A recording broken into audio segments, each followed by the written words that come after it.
사랑하는 유영교회 성도 여러분, 또 이 방송을 시청하는 모든 성도 여러분, 주님의 은혜 가운데 지난 밤도 평안하셨습니까?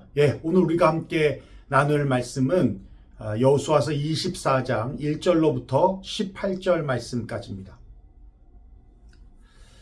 우린 살아가면서 크고 작은 선택의 순간을 맞이합니다. 아침에 무엇을 먹을지 결정하는 이 사소한 선택부터 인생의 방향을 결정짓는 아주 중요한 선택까지 우린 끊임없이 선택을 하며 살아갑니다. 그렇게 한 선택이 하루의 삶을 좌우하기도 하고, 또 어떤 선택은 미래의 삶을 결정짓기도 합니다. 성경에도 많은 사람들이 중요한 선택의 순간을 맞이했는데요. 우리가 잘 아는 아브라함은 하나님의 부르심에 응답하여 고향을 떠나는 선택을 했고, 모세는 애굽의 왕궁이 아닌 하나님의 백성과 함께 고난받는 길을 선택했습니다. 그리고 오늘 본문에서 여호수아는 이스라엘 백성들에게 신앙의 중요한 선택을 요구하고 있습니다. 어제 나눈 23장에서는 실로에서 이스라엘의 지도자들을 모아놓고 마치 유언과도 같이 고별 설교를 했다면, 24장은 장소를 세겜으로 옮겨서 이스라엘 백성들을 향한 두 번째 고별 설교를 하는데요. 세겜 언약이라고도 하는 본문은 단순히 회중들이 듣는 설교가 아니라 여호와만을 섬길 것을 결단하고 있어요. 그 결단을 기초로 언약을 맺는 아주 중요한 순간을 기록하고 있는데요. 이는 단순히 다짐이 아니라 이스라엘 백성이 하나님과 새로운 관계를 맺으며 그 언약을 삶의 중심으로 삼도록 요구하는 신앙의 핵심적인 사건이었습니다. 자, 그러면 오늘 우리 본문을 읽고 오늘 우리에게 주시는 메시지를 함께 나누도록 하겠습니다. 제가 1절부터 봉독해 올리겠습니다. 여호수아가 이스라엘 모든 지파를 세겜에 모으고 이스라엘 장로들과 그들의 수령들과 재판장들과 관리들을 부르매 그들이 하나님 앞에 나와 선지라. 여호수아가 모든 백성에게 이르되 이스라엘 하나님 여호와께서 이같이 말씀하시기를 옛적에 너희 조상들 곧 아브라함의 하나님 나홀의 아버지 데라가 강 저쪽에 거주하여 다른 신들을 섬겼으나 내가 너희 조상 아브라함을 강 저쪽에서 이끌어내어 가나안 온 땅에 두루 행하게 하고 그의 씨를 번성하게 하려고 그에게 이삭을 주었으며, 이삭에게는 야곱과 에서를 주었고 에서에게는 세일산을 소유로 주었으나 야곱과 그의 자손들은 애굽으로 내려갔으므로 내가 모세와 아론을 보내었고, 또 애굽에 재앙을 내렸나니 곧 내가 그들 가운데 행한 것과 같고 그 후에 너희를 인도하여 내었노라. 내가 너희 조상들을 애굽에서 인도하여 내어 바다에 이르게 한즉 애굽 사람들이 병과 마병을 거느리고 너희의 조상들을 홍해까지 쫓아오므로 너희의 조상들이 나 여호와께 부르짖기로 내가 너희와 애굽 사람들 사이에 흑암을 두고 바다를 이끌어 그들을 덮었나니 내가 애굽에서 행한 일을 너희의 눈이 보았으며 또 너희가 많은 날을 광야에서 거주하였느니라. 내가 또 너희를 인도하여 요단 저쪽에서 거주하는 아모리 족속의 땅으로 들어가게 하매 그들이 너희와 싸우기로 내가 그들을 너희 손에 넘겨주매 너희가 그 땅을 점령하였고 나는 그들을 너희 앞에서 멸절시켰으며, 또한 모압 왕 십볼의 아들 발락이 일어나 이스라엘과 싸우더니 사람을 보내어 부올의 아들 발람을 불러다가 너희를 저주하게 하려 하였으나 내가 발람을 위해 듣기를 원하지 아니하였으므로 그가 오히려 너희를 축복하였고 나는 너희를 그의 손에서 건져내었으며, 너희가 요단을 건너 여리고에 이른즉 여리고 주민들 곧 아모리 족속과 브리스 족속과 가나안 족속과 헷 족속과 기르가스 족속과 히위 족속과 여부스 족속이 너희와 싸우기로 내가 그들을 너희의 손에 넘겨주었으며, 내가 왕벌을 너희 앞에 보내어 그 아모리 족속의 두 왕을 너희 앞에서 쫓아내게 하였나니 너희의 칼이나 너희의 활로서 이같이 한 것이 아니며, 내가 또 너희가 수고하지 아니한 땅과 너희가 건설하지 아니한 성읍들을 너희에게 주었더니 너희가 그 가운데에 거주하며 너희는 또 너희가 심지 아니한 포도원과 감람원의 열매를 먹는다 하셨느니라. 그러므로 이제는 여호와를 경외하며 온전함과 진실함으로 그를 섬기라. 너희의 조상들이 강 저쪽과 애굽에서 섬기던 신들을 치워버리고 여호와만 섬기라. 만일 여호와를 섬기는 것이 너에게 좋지 않게 보이거든 너희 조상들이 강 저쪽에 섬기던 신들이든지 또는 너희가 거주하는 땅에 있는 아모리 족속의 신들이든지 너희가 섬길 자를 오늘 택하라. 오직 나와 내 집은 여호와를 섬겠노라 하니 백성이 대답하여 이르되 우리가 결단코 여호와를 버리고 다른 신들을 섬기기를 하지 아니하오리니 이는 우리 하나님 여호와께서 친히 우리와 우리 조상들을 인도하여 애굽 땅 종되었던 집에서 올라오게 하시고 우리 목전에서 그 큰 이적들을 행하시고 우리가 행한 모든 길과 우리가 지나온 모든 백성들 중에서 우리를 보호하셨음이며 여호와께서도 모든 백성들과 이 땅에 거주하던 아모리 족속을 우리 앞에서 쫓아내셨음이라. 그러므로 우리도 여호와를 섬기리니 그는 우리 하나님이시니이다 하니라. 아멘. 오늘 말씀은 여기까지인데요. 전체적으로 서머리를 해보면 1절부터 13절까지는 아브라함 때부터 출애굽 가나안 정복에 이르기까지 하나님께서 베푸신 은혜들을 되짚어 보면서 우상들을 버리라고 말씀하고 있습니다. 구체적으로 세 우상인데요. 강 저편에 섬기던 신, 애굽에서 섬기던 신, 아모리 사람들이 섬기던 신.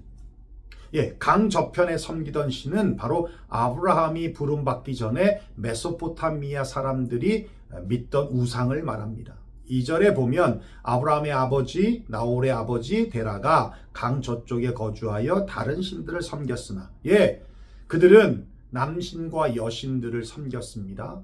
판테온이라고 하는 신전을 짓고 그곳에서 그들을 섬겼습니다. 또 죽은 영혼에게 괴롭힘을 받지 않으려고 부적과 같은 것을 몸에 지니고 다녔습니다. 그것이 악신을 물리쳐 줄 거라고 또 복을 줄 거라고 믿었기 때문입니다.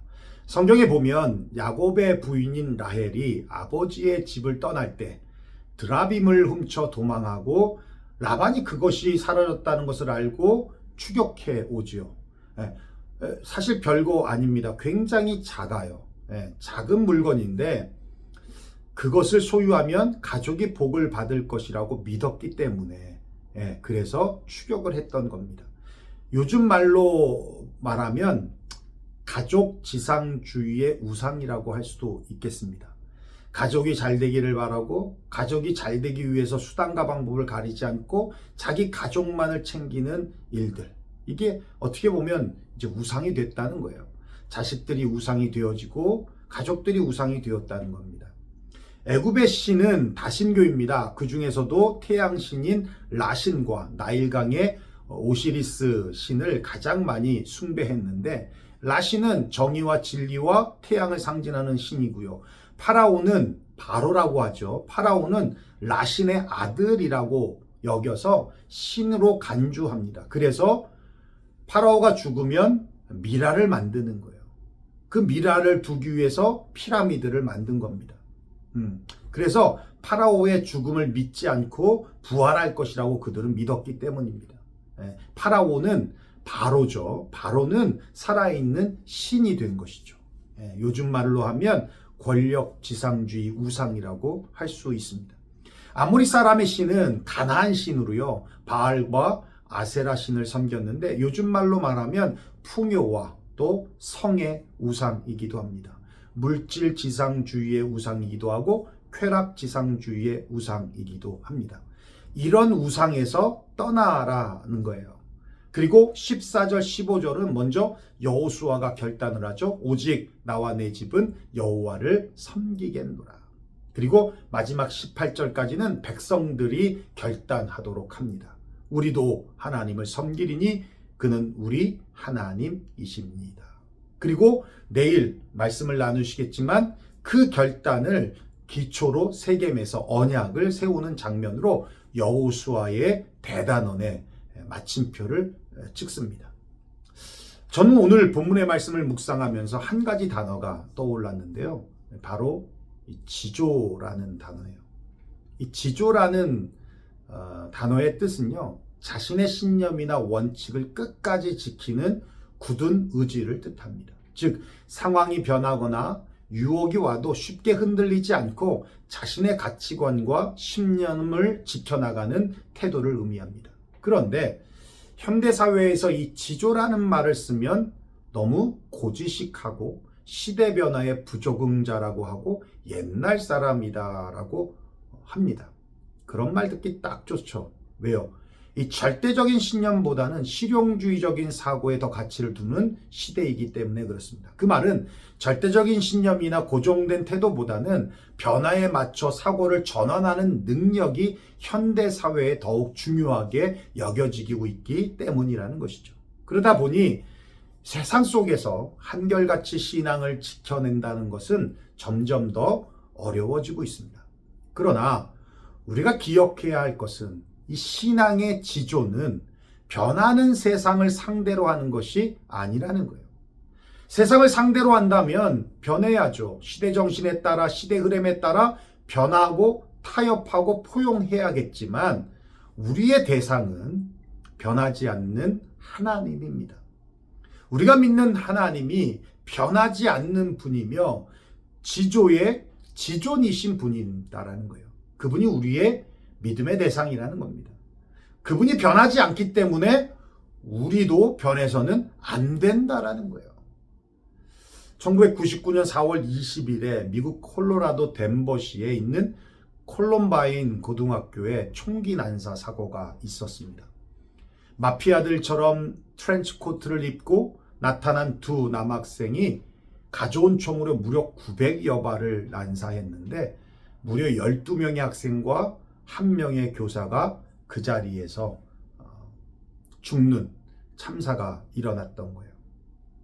현장에 살아남은 학생들의 증언에 따르면 캐시 버넬이라고 하는 여학생에게 다가가서 그 범인들이 머리에 총을 대고 물었답니다. 너 하나님을 믿느냐?